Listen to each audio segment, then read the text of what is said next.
Hello and welcome to a brand new 5 Heart Podcast, brought to you by CornNation.com, part of the SB Nation Podcast Network.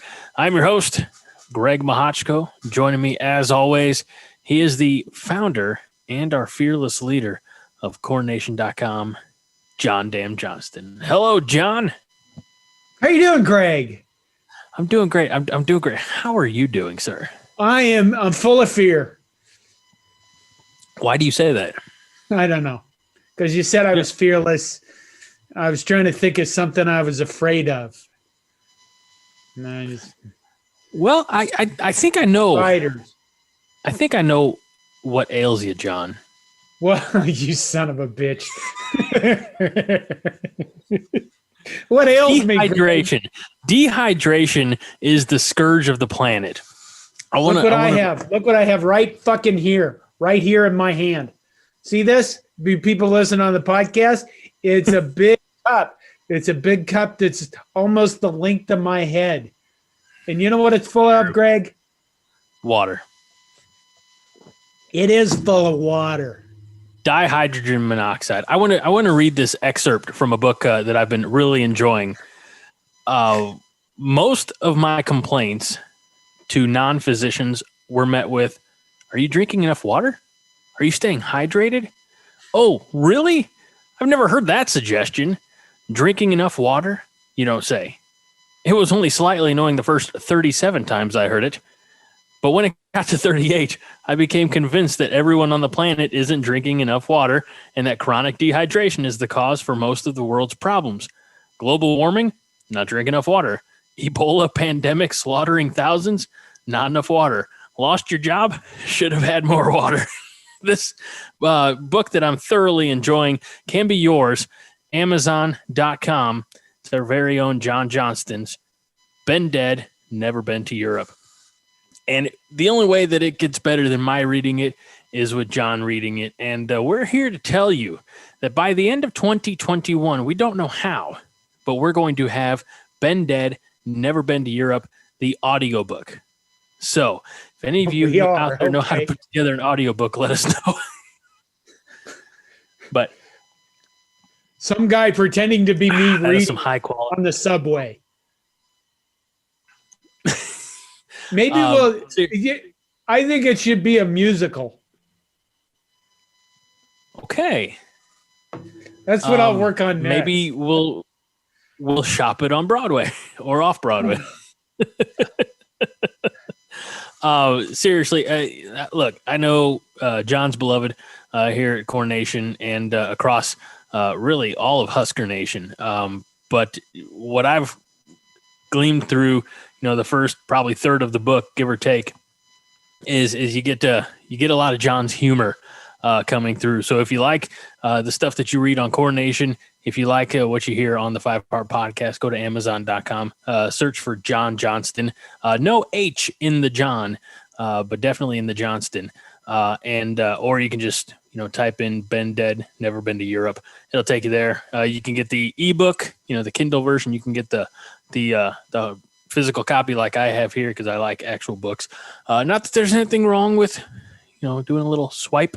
I guess that's a swipe left, and I don't know even in the online dating world if swiping left is good or bad. I don't know. Never been. But anyway, check out Been Dead, Never Been to Europe, John Johnston's book after surviving the Widowmaker. So with that, that's a nice ad, Greg. That's a nice ad. People should know that when they search for John Johnston without an H in the first name, that I am not a Christian writer. Because there will be a number of Christian books that come up.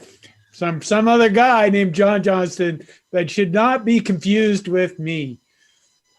So maybe I'm sure that I could write about Christianity with some level of validity. I don't think people would find me very credible because of all the swearing. Right? So okay.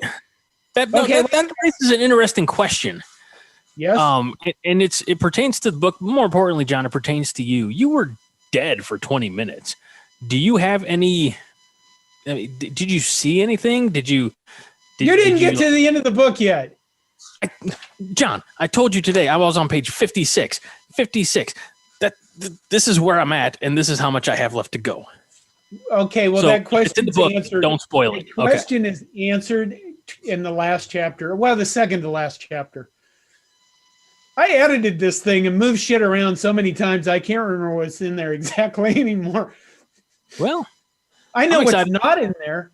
You know what's not in there, Greg? Is it your Blue Chew advertisement for you and No, your wife? My wife is a very modest person, so there's I know. not really much. What God bless is not in that book is any references to the giant dent I have in my head.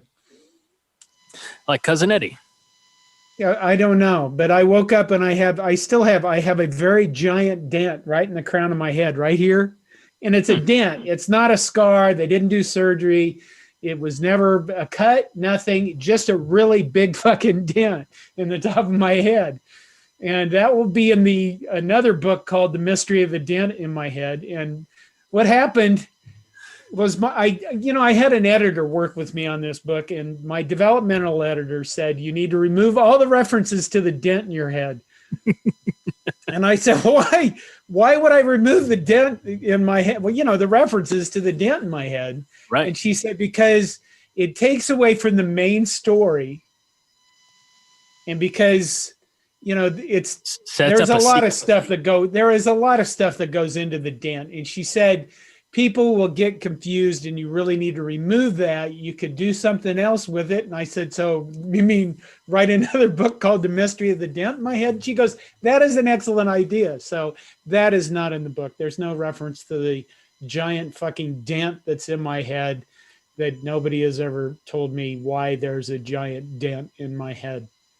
Interesting. Which is, you in every TV show or every reference, you see some fucking guy wake up from a coma, and he wakes up from a coma, and what's he do? He goes, "Did we win?" Like he's aware of everything around him. The last thing he did we win the game? Did we win? I got you. Yeah. What happened to Bob? That's not how this works. And I realize they do that for TV shows and movies because they don't want to show some guy looking around a room going, what the fuck? Why am I still here and not in heaven? Why did you bring me back to this hell on earth? But that's the first thing I did when I woke up out of my coma was I actually ran my hand up across the top of my head and I felt this giant dent in my head. And then there was a giant bump on the back of my head. And I thought, oh my God, I've had a horrible head injury, and nobody would talk to me about my head. I asked, why is there a giant dent in my head? And everybody ignored me. So that's not in the book. No, I can't wait for The Mystery of the Dent in my head. John Justin, 2022. Be looking for it on Amazon and wherever fine books are sold. Yes, exactly. Okay, what are we doing? What are we doing that's Husker related now that we got into that shit? I think, you know what, before we jump on topic and stop discussing you and by the way, we're all tickled to death that you're still with us, or tickled to life, however you'll put it. But I really do think that the reason that you're with us is to remind people to stay hydrated.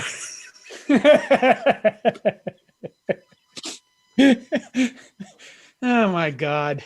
This will never go away now. I'm so excited. Honest to God, everybody that I'd say, God, I got a headache. Are you drinking enough water? Fuck you. Fuck your water. Fuck your hydration.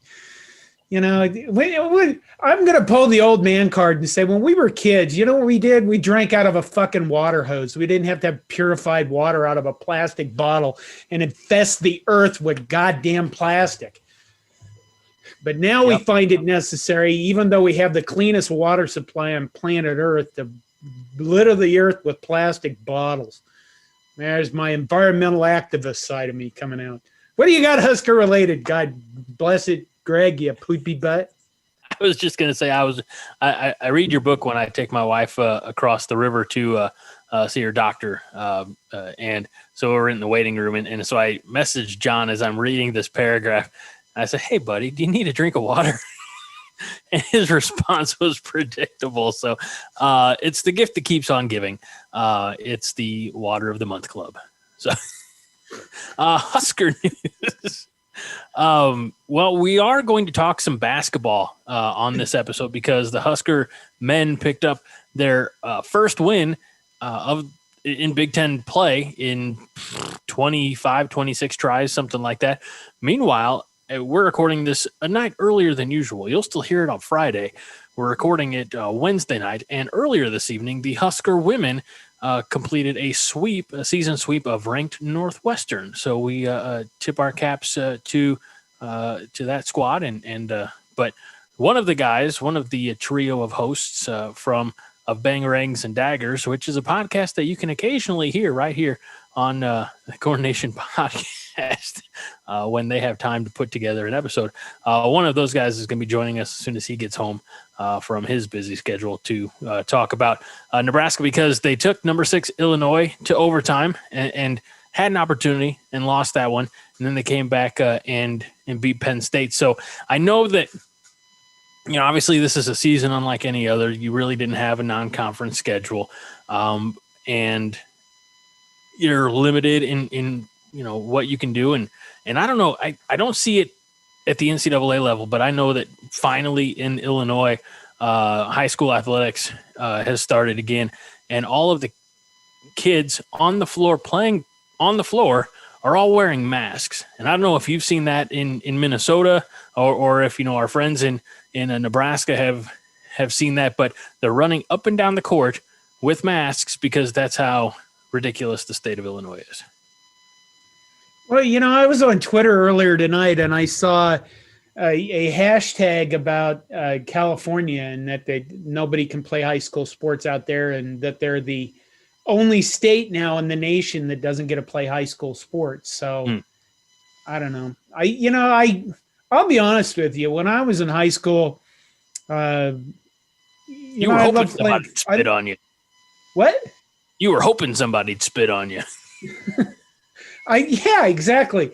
I love playing football. I wasn't that good at it, but I mean, it really, honest to God, if I might have mentioned this in a past podcast, but you grew up in a small town, there really wasn't much else to do but play sports. I didn't play basketball, and when, basketball was on and I wasn't playing any sports, I pretty much just committed crimes. And I'm not going to go into what they were or what I did, but it's okay. Statute of limitations. You're fine. If you don't give these fucking kids something to do, they're going to find shit to do themselves. And I don't understand why I don't live in California, but that state is a fucked up state. It's been a fucked up state for many years, way before now, in terms of not being governable, because the people are such whack jobs out there or something. I don't know what the fuck the deal is with that state. But what are you supposed to do with all these kids? Sports is their way out of a environment that's shit. Right. Not give a fuck about them because you're a political shithead. Yeah, I mean, this is the same governor that went to a dinner, didn't wear a mask, didn't practice social distancing, but everybody else is supposed to follow his fucking rules. Man, I should be quiet now because the next thing that was going to come out of my mouth was probably illegal. Anyway, okay. So California, I saw that on Twitter, and I used TweetDeck, so I clicked on the hashtag, which creates a column, and you can see all the people posting in that column, and it's a sad situation for California. Yeah. I can get that this virus is nasty and it's deadly for some people. And yes, the children pass it on to adults. But again, I'm going to go back to the fact that there's an inherent risk in life that we all take every time we get up and get in our car. We go to the bathroom. We go out through our daily lives. And if you think that there's not any level inherent risk in being alive, you got to be some special kind of dipshit. There you go. That's my tirade for the moment. I like it. And we welcome to the Five Heart Podcast our friend of Bangarangs and Daggers and, of course, Coronation.com. He is a Spartan by blood, a Husker by marriage. He is Kevin Knight. Hello, Kevin. Welcome again to the Five Heart Podcast. Good evening, everybody. Thanks for having me. What's the background? That is Pinnacle Bank Arena. Oh, it is. Yep. I don't know. I haven't seen the inside of the place really for, you know what I mean? It's very. I figure everybody would much prefer seeing that than my kitchen in my 1-bedroom apartment here in Washington, D.C. I know I would prefer to see that. So hence the background. You know, I did a Zoom meeting this morning, and one of the guys had the background. You know what he had for a background? I'm scared to ask. A photo he'd taken of me, and my head filled up this much of the screen with this hair, except that it was all like sticking up in the air because it was like at 7 a.m. and we had a server outage. That was his freaking background. And I'm like, you son of a bitch. That's like terrifying to look at. It was very intimidating. And he loved the shit out of it.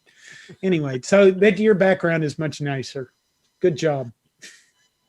Well, Kevin, after we reminded our listeners the importance of drinking plenty of water and staying hydrated, we just barely scratched the surface of talking about Nebraska ball, men's basketball, and some of their recent successes. And I know the idea of a moral victory is kind of out the window, but when you take the number 6 team in the country to overtime and you have an opportunity to win the game before overtime, I mean, there's got to be something said for the trajectory. I know the season, we got before you joined on, I inadvertently sidetracked us, but a season unlike any other. You don't have much of a non-conference schedule, and you're doing your best with the Big Ten, and then you get COVID and you shut down for a month, things like that. So playing as many games in as few of days as the Huskers have done, but there's a lot of reason, I think, for Nebraska fans to be encouraged by what they've seen the last few weeks from this team. Yeah, I'd agree. And actually, to go on the schedule for just a minute, I had mentioned this on my way out the door from Xfinity Center because I'm not sure if you guys had already mentioned, but just in case you hadn't, I did cover the game last night at Xfinity Center against Maryland and tonight. And on my way out the door from Xfinity, I mentioned that Coach Hoiberg had some interesting comments in the post game tonight, which I did cover on the Bangs and Dags Twitter account. I just didn't take the time to share the link to that or share what specifically was said. But what I was referencing was he was asked if the schedule was essentially here you go, you're going to play these games directive from the Big Ten, or if there was any kind of sign off, say that the Huskers got to have with it. And essentially it was a little bit of both, mostly directive of you're going to play these games on these dates, which there was a sorry, my dog is playing with a squeak toy. So anyway, The Athletic actually had a really interesting article where they talk with basically the head of the Big Ten office in terms of what goes into scheduling all of these. And I mean, it's not just simply here's a calendar, we're going to pencil in this game on this day. It's really like at least, I think they cited 11 calls with each school to try and arrange the dates minimum in terms of that. So, I mean, you get on the phone, you talk to them about this. Hey, how about this? We need to work out. Can we fit it on TV? Are we going to have to sacrifice having it on TV? Do we have facilities for it? Because, I mean, it's probably a little bit easier in a pandemic where you're not necessarily needing them, but the women are also playing. There are still other things going on in the arenas at times. So do you even have an arena to play in? In the case of Nebraska, the thing that was most interesting was Coach Hoiberg actually said, basically Nebraska asked, can we just do back-to-back? Because originally what the Big Ten had suggested was giving them tonight off and then playing again tomorrow night.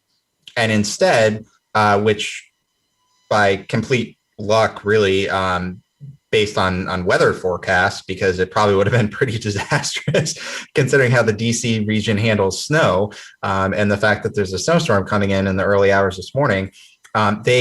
They asked and got permission to just do back-to-back, and Maryland agreed to just do that. So that way, even though they had dead legs as a result tonight, unfortunately, they still get 2 days off before Purdue and get to go back. But they were still being planned to play 2 games at Maryland, sacrificing the game at Nebraska that was supposed to happen this week on Wednesday as the schedule was originally laid out.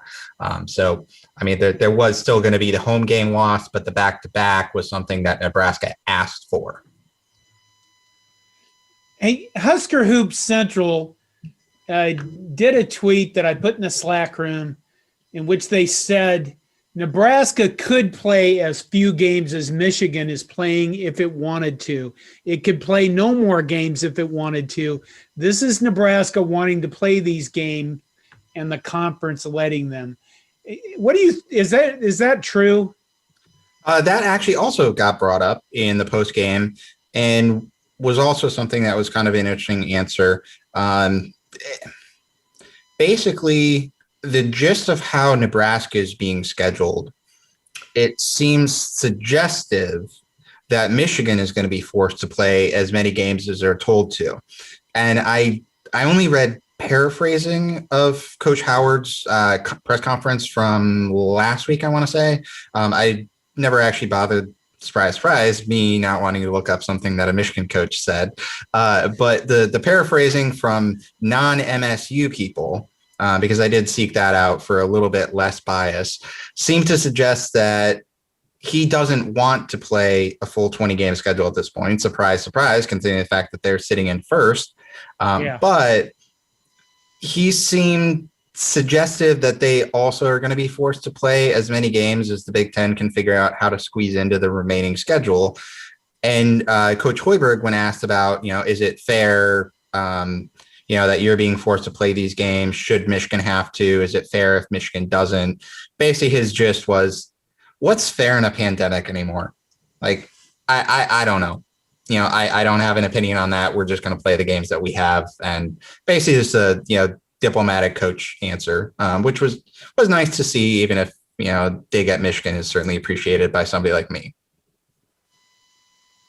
Yeah, I don't know. Yeah, I think we all realize why they're playing as many as these games as they can. And that's because there's a shit ton of money involved for the Big Ten. But a little bit. I mean, come on.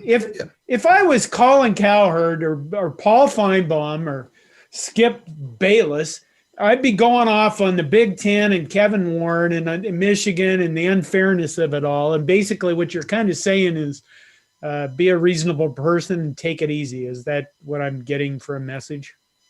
I mean, not entirely. I think that everything going on at this point, I don't really think, if you value the health and safety of athletes, that we should be playing a full 20-game schedule for teams like Nebraska and Michigan at this point. We didn't with football, but I also do want to say, like, if you look at it logically, basketball isn't football. That's not to say that playing 7 games in 12 days is at all sane or useful for student athletes. I mean, it increases risk of injury. It's not good for them. You have results like what happened tonight, where you have a Nebraska team that's just utterly dead and basically gives up halfway through the second half because they're just so tired, which I can get into later on my views on that. But it's easier to fit more basketball games, and you can't play more than one football game in a week. When you have it condensed as late as they did, basketball had a little bit of benefit, I think, where, for one, we tried a non-conference, definitely for money, but I think that the trial of trying to do a non-conference also kind of showed it's not as useful. And maybe if we would have just taken the time to start conference play sooner and just scrap the non-conference altogether, it would be easy and totally possible to do a 20-game schedule, given all the shutdowns that happened. Did anybody necessarily expect as many shutdowns or as long as they were necessarily either? Who knows? Probably not. But I mean, who expects anything and actually expects what you expect to happen in the last 12 calendar months? So long story short, basically, I mean, yes, they're cramming in more basketball than they should. At this point, they should probably just rework everybody's schedule, make sure everybody plays one game against every other conference opponent, and then just finish out the series with only maybe 18 games or 17 games conference wide instead, and just scrap this. But they didn't do that. If they're not going to do that, they should cancel the Big Ten tournament because, frankly, this year we're going to have 9 or 10 teams make the NCAA tournament, most likely. Playing the Big Ten tournament, the only real benefit is better seeding, and it helps, but it's not going to make the difference on is the first Big Ten team since 2000 going to win a national title. No offense to Maryland. We're not going to claim your ACC national title in 2002 over Indiana. All right. So short of that, the 11 through 14 seeds or the 10 through 14 seeds aren't going to win the Big Ten tournament and get the auto bid. So what's the point of playing it other than money, which it is a TV contract, although it's probably a pretty small amount of the overall TV contract. And that's also probably, to put it bluntly, why they're doing that instead of the baseball tournament, combined with the fact that, as I understand it, and I don't know anything about baseball. I'm a typical Big Ten guy in that regard. So my apologies if that hurts your feelings or anything. As I understand it, the winner of the conference gets the auto bid, period.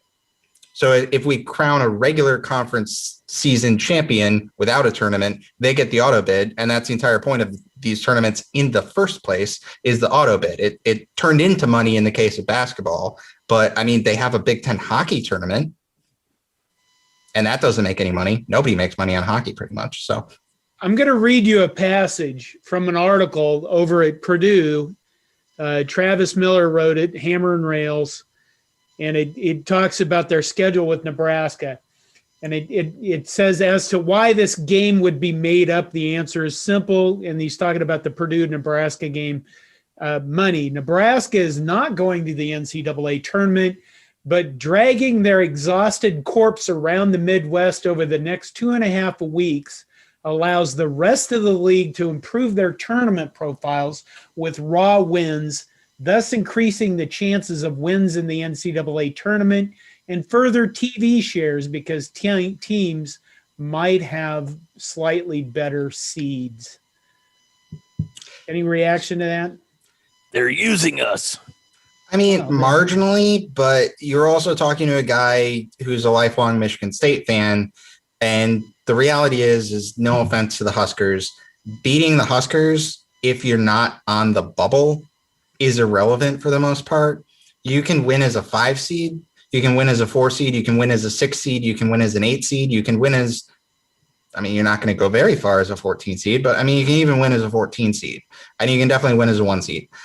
Beating Nebraska is not going to be the difference between Michigan making a 1 seed or a 2 seed, or Illinois making a 2 seed or a 3 seed, and go on down the line.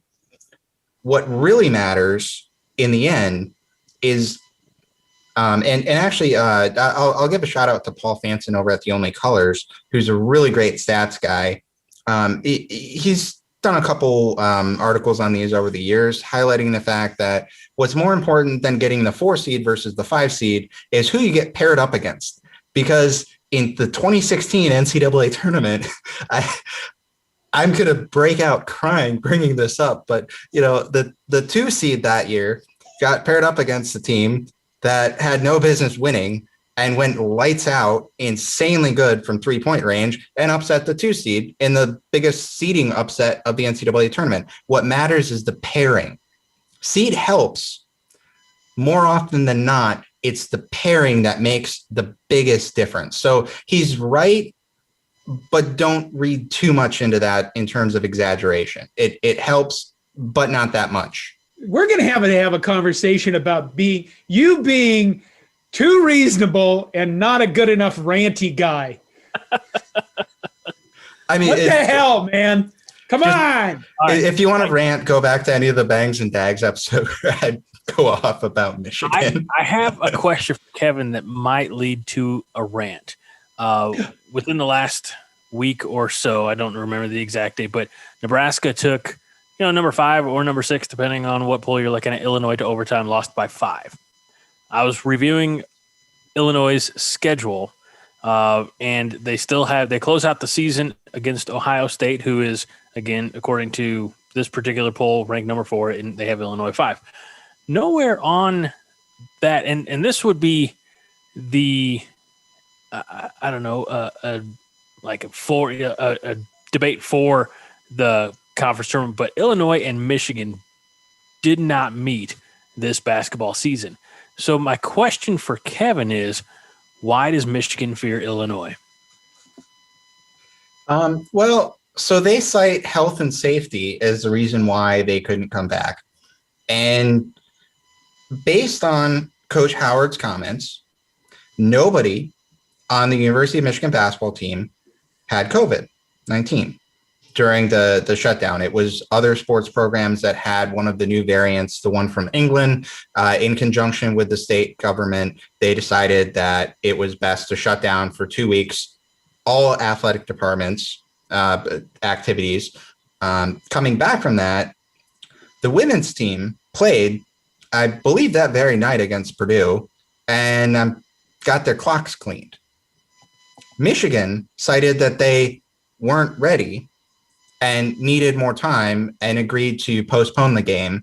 And given the fact that they haven't played each other, that is one thing that the Big Ten is going to prioritize, is making sure that everybody who hasn't played each other will play each other at least once, although probably Michigan State, Michigan will be prioritized for 2 games as well, given that it is a protected rivalry. Although if we don't have to get our clocks cleaned by them twice, I'm all for it.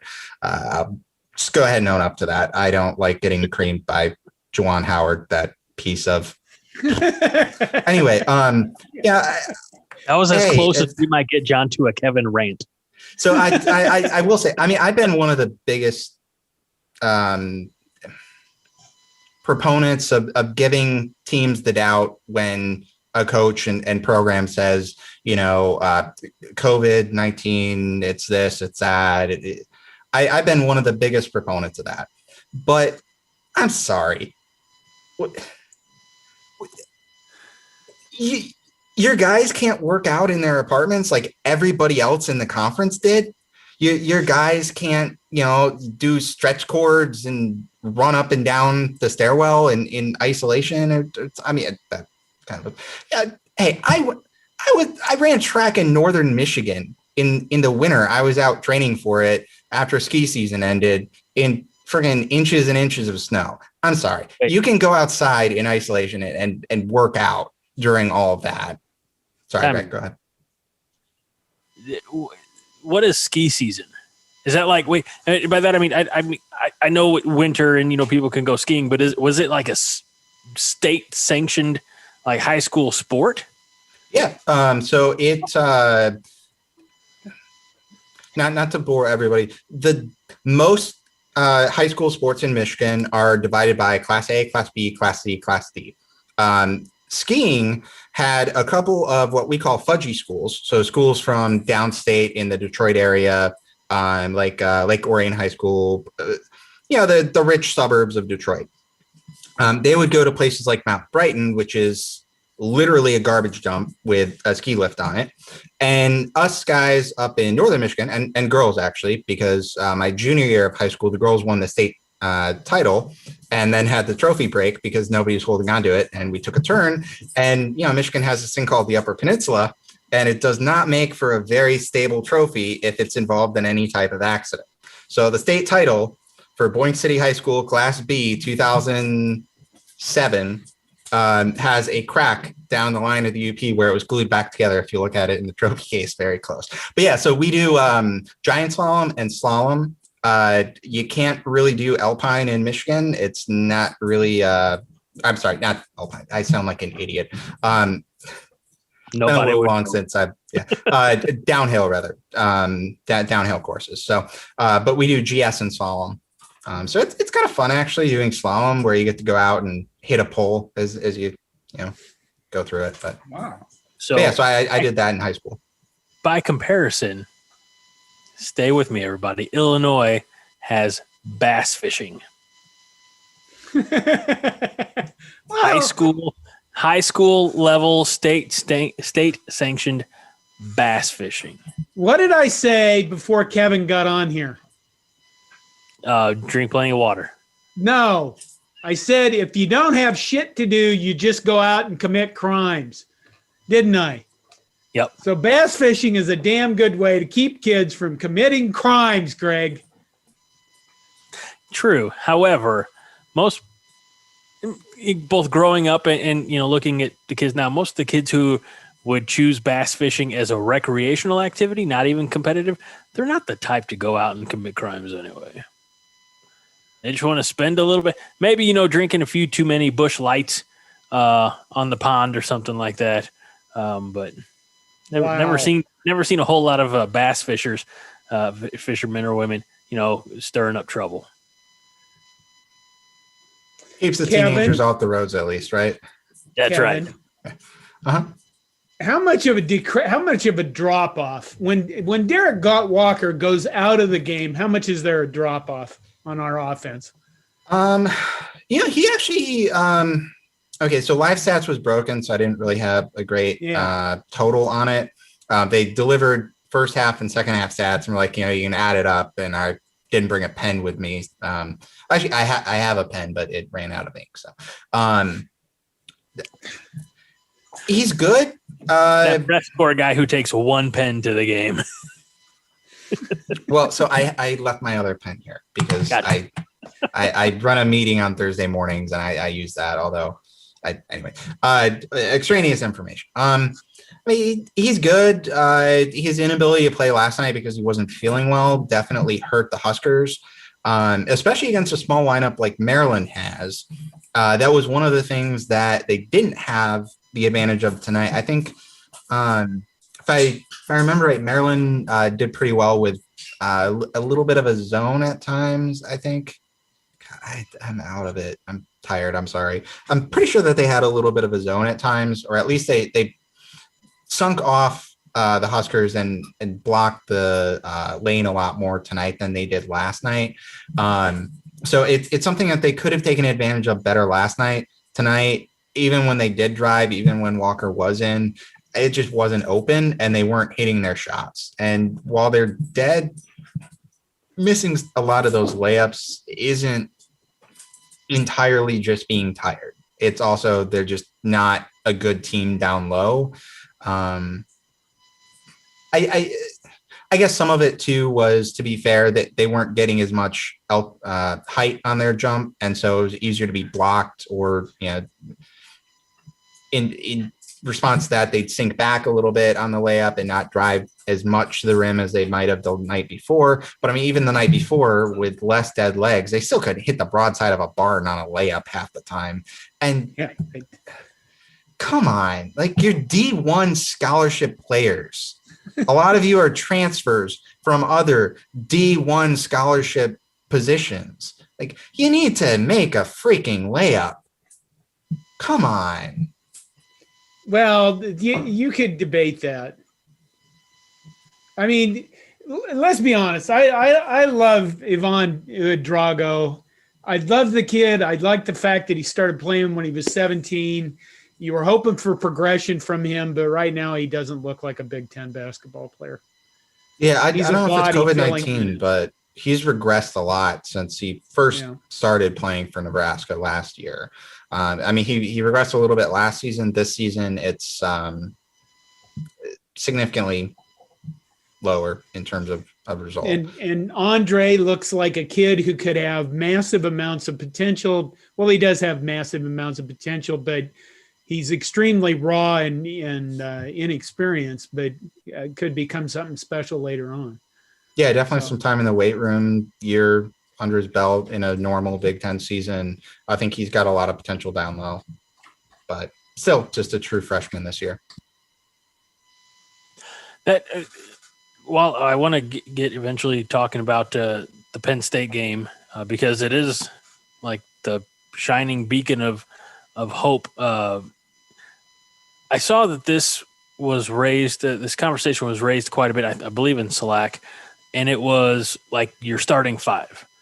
If you were assuming, we hadn't played, as of tonight, 7 games in 13 days or whatever ridiculous number it is, maybe less. But best 5, best unit, who are you putting on the floor as your starters, Kevin?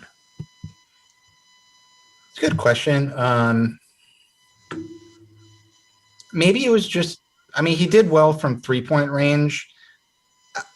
I would consider taking Delano Banton out of the lineup, though. I think it was just the game tonight, but tonight specifically, he had such terrible ball control at times. He was great from 3-point range.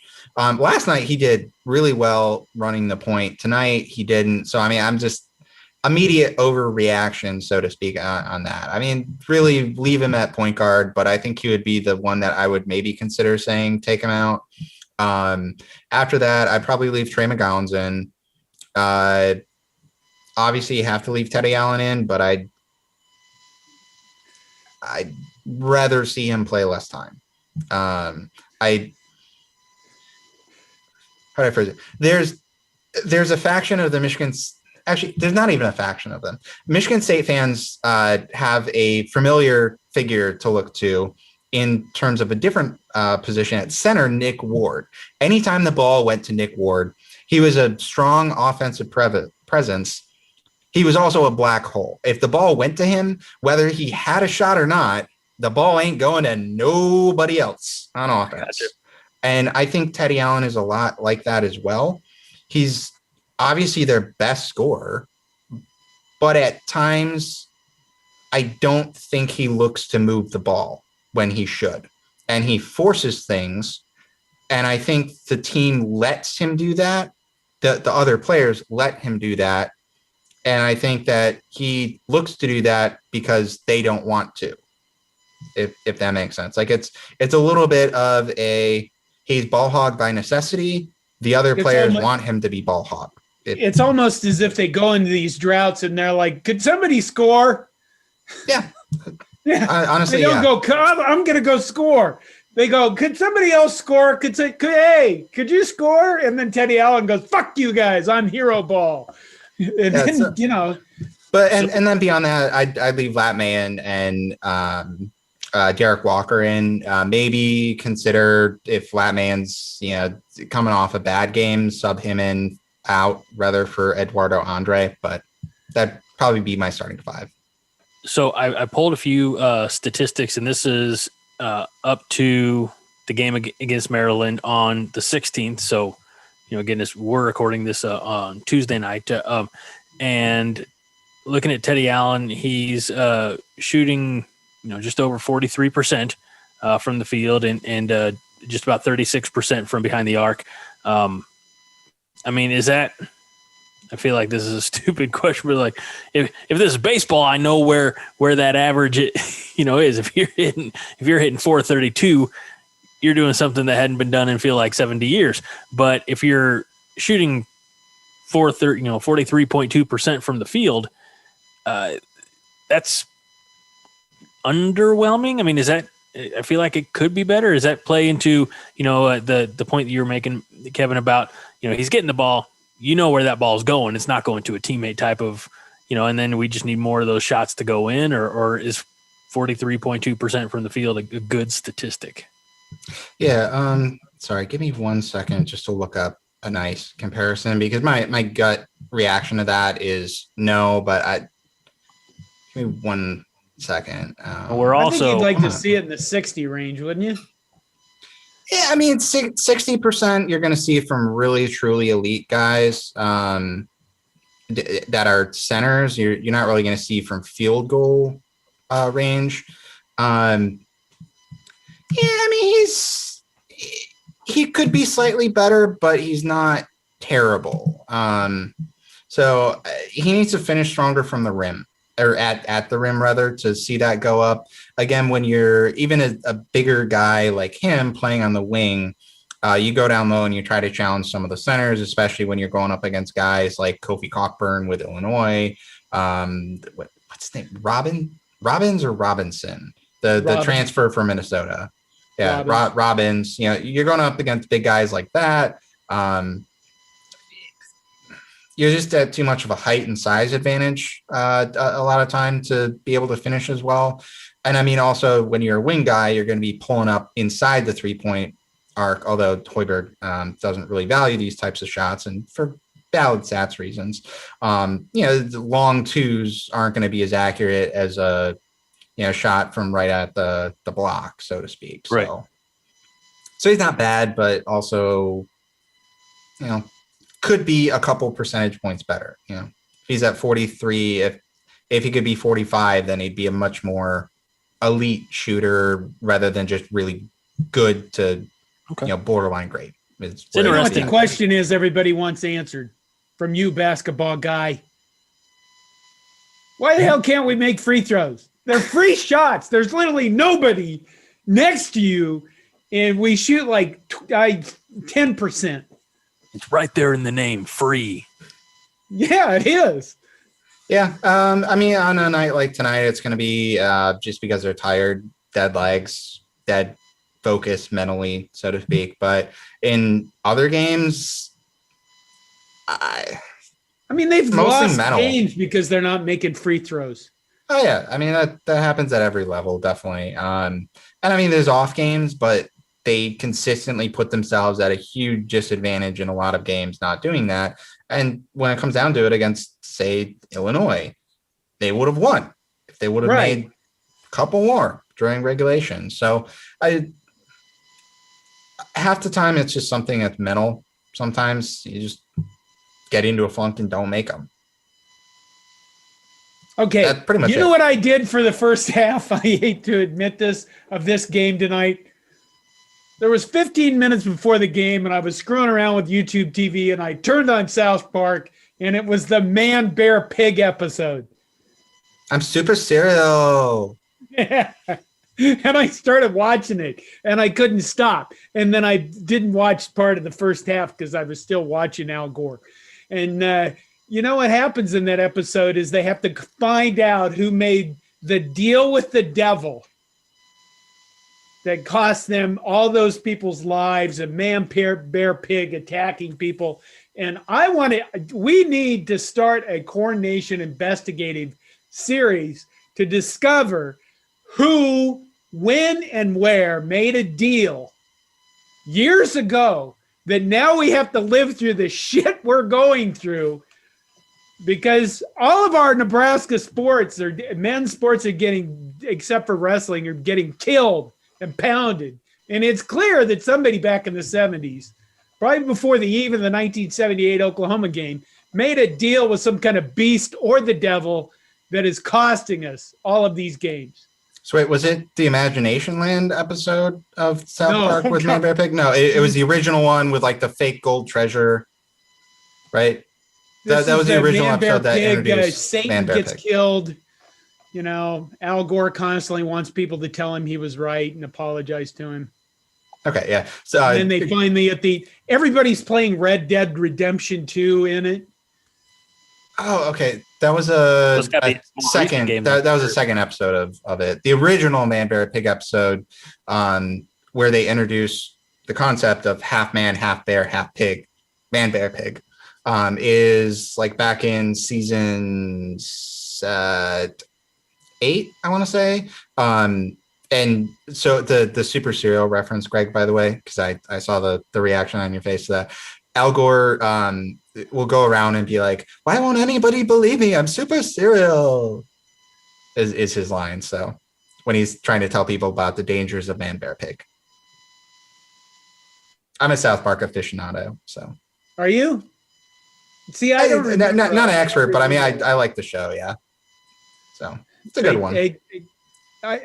I think this, when we get really heavy into the off season, say in late May or June or something like that, we should start an investigation, the possibilities of who made this deal. That's definitely something to explore. So, but yeah, I guess let's talk about something good though. The win over Penn State was great. Yeah. So yeah, big thumbs up from Greg on that one. Yeah, it was nice to finally see him get the monkey off their back in terms of getting the win in the Big Ten. They finally were able to move the ball well. They almost spoiled it, really, with and Coach Hoiberg talked about this last night in the post game, because there's problem again against Maryland, and why they lost game 1 against Maryland is just partly due to the tired legs. You can just see them fall off a cliff in terms of ball movement and movement off the ball even. on offense. And they did it against Penn State, and they did it a lot earlier against Maryland. And that was the difference. But when they weren't doing that, they were hitting their shots. They were doing well. And frankly, Penn State's more towards the bottom of the league. So it was nice going against one of the few competitive opponents that they have this season to face in one of the deepest years probably ever in the Big Ten.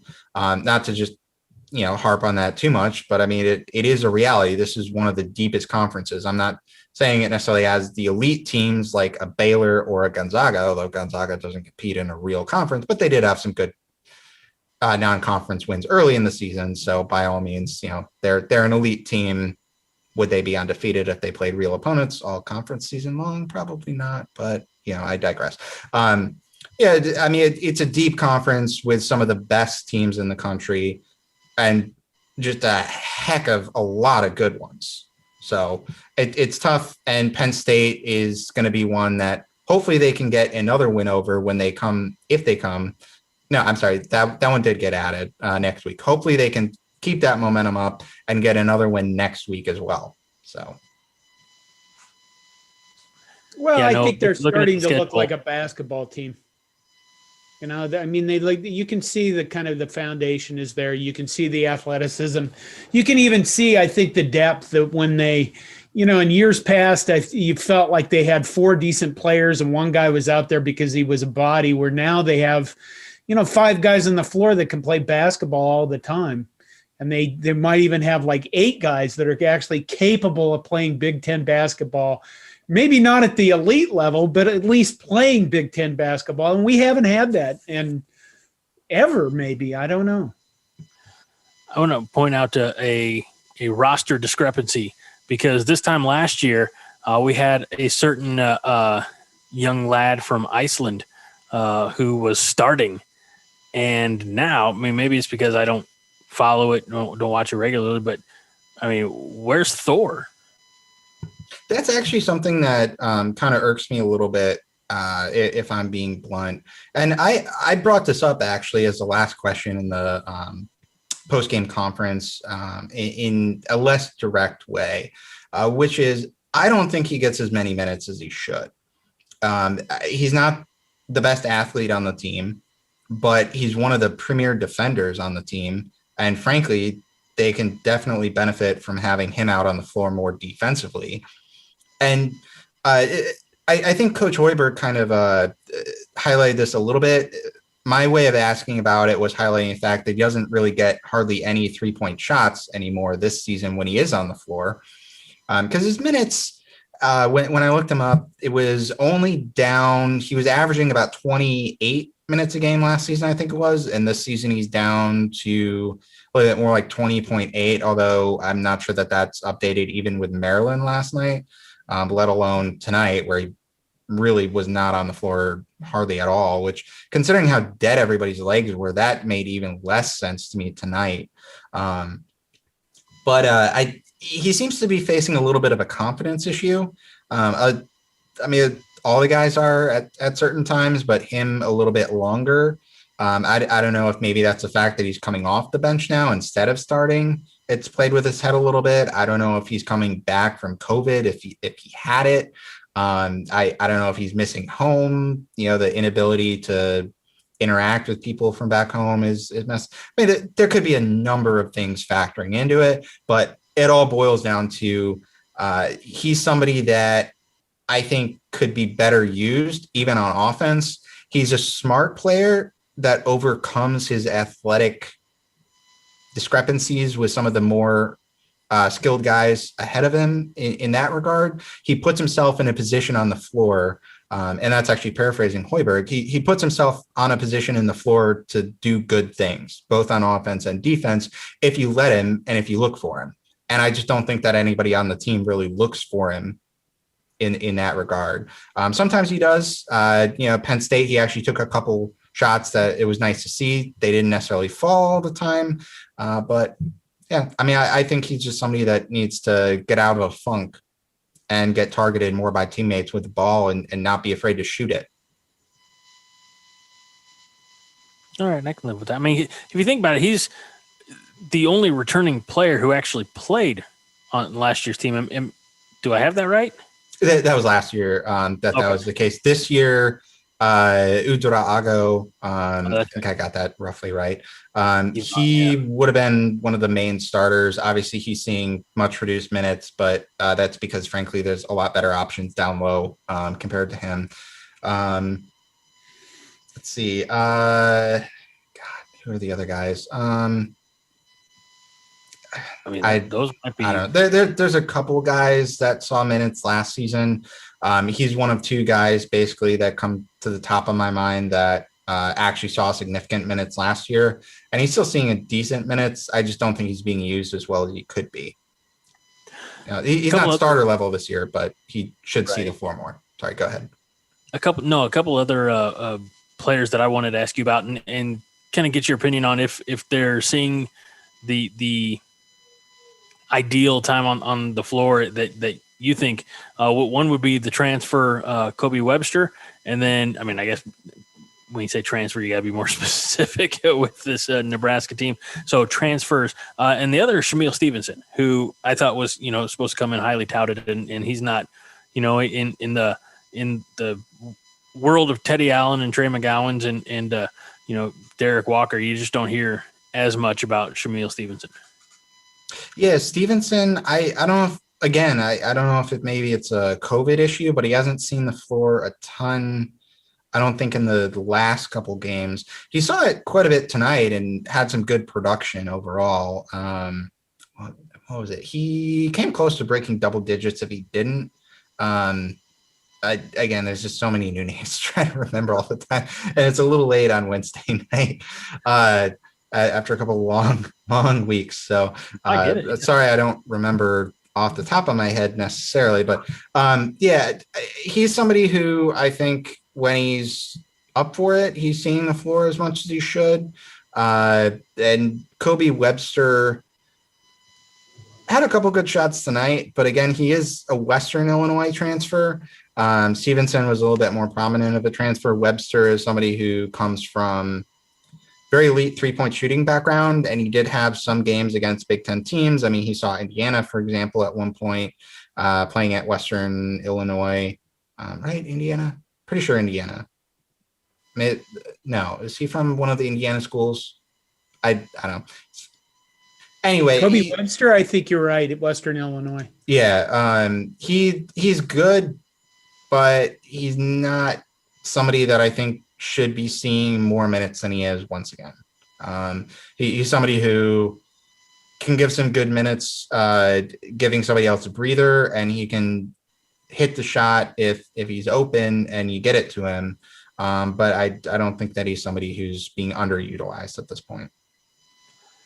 I've got one more question, and I'm probably at least going to have to go. But as we look at the rest of the regular season schedule, we mentioned Purdue coming up actually this Saturday, and it almost feels like we've run the gauntlet. We're through that period of a bunch of games in a short amount of time, and now you get a game and a few days off, and then a game and then a few days off. So it seems like with the exception of the turnaround, that Illinois game looks like it's still kind of fluid somewhere in that first week of March, but it seems like schedule wise, the timing and spacing is getting kind of back to normal.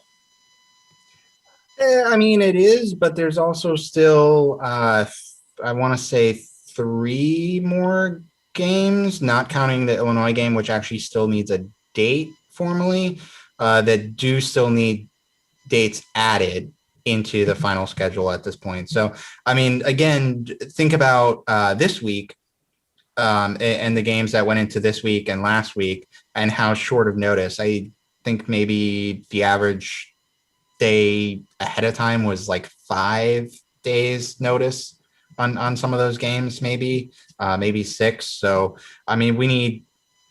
we have Purdue coming up on Saturday, but we have another game at Purdue that's technically still needing made up.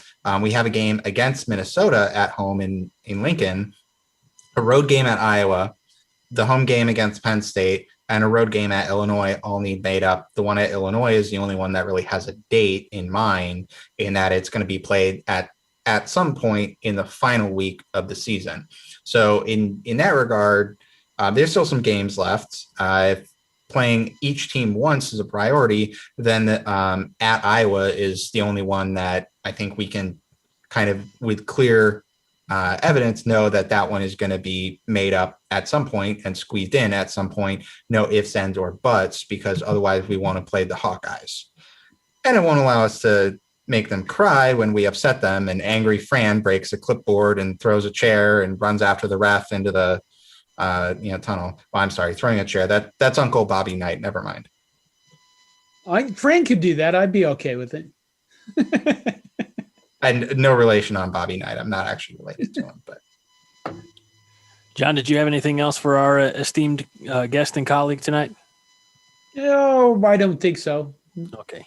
We're going to wrap it up because if you haven't been able to tell on the video version of this week's show, I've got a 5-year-old who's just dying to get on camera, and I'm trying to prevent that because we use a lot of colorful language that he doesn't need to hear. So I think that'll do it for this episode of the 5 Heart Podcast. Thanks again to Kevin Knight, and check out at the next opportunity of Bangarangs and Daggers right here on Coronation. So for Kevin, for John Johnston, I'm Greg Mahochko, reminding you this week and every week that 5 Heart is all the heart you need. John? Are you drinking enough water? Go Big Red. Go Big Red.